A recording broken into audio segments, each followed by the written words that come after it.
This would be my Liverpool 11 to take on Bournemouth. I liked what I've seen against Marseille and I want to see some continuity going forward. Alisson Becker in goal. Right back Jeremy Frimpong, and how good has he been since coming back from injury? I think it's so important for the shape of this team. The fullbacks are going to be so incredibly important. I'm going with a 4-4-2 diamond, and he is going to be that outlet on the right hand side, and it's going to allow the other players to come into more central areas.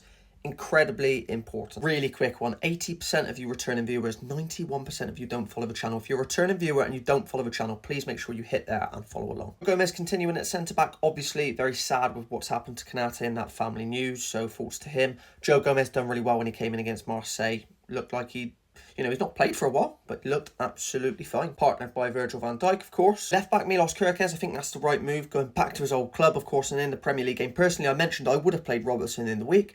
He did really well against Marseille. Again, I think it's 6 weeks of good form now. I think he's turned the corner. He's doing really well. Obviously, given the Andy Robertson news and whether he's going to be leaving the club, remains uncertain. But obviously, I play Milos Kerkez in this one. Going with a midfield four, but really from a stability perspective, it's a three, and I'll explain what I mean. Gravenberch at the base of that, a holding midfield, but with the two alongside him. Of course, there's going to be rotations in there. I want to see him being disciplined positionally.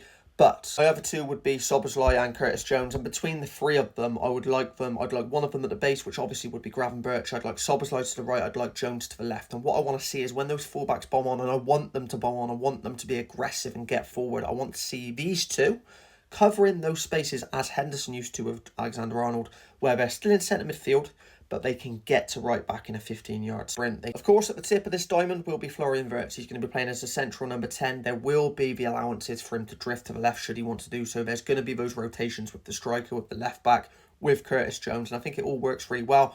Obviously, as I said, it is a midfield four, it is a diamond, but the reality of it is those three before him will be disciplined. I don't want to see them gallivanting. I want to see them being positionally disciplined, allowing the fullbacks to get forward, allowing him to be involved in the attacking along with the front two, which are Hugo Ekitike. That one picks itself. Again, I'm going to put him as the left striker, if you will, so there's going to be rotations. Maybe Ekitike is going to float to the left and get on the ball. Wirtz will be in the middle. Maybe Wirtz is going to float to the left and Ekitike is going to be more central. Maybe there's going to be times where they're both out wide left.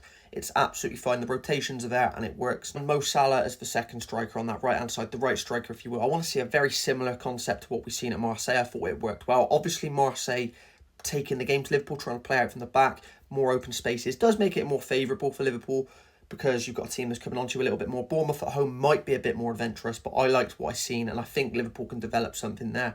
4-4-2 diamond for me. There it is, there's my team. I'm going to be away for the next week, so no post-match content for me, but I have got a couple in the drafts. Keep your eye out. If you're not following, make sure you follow along.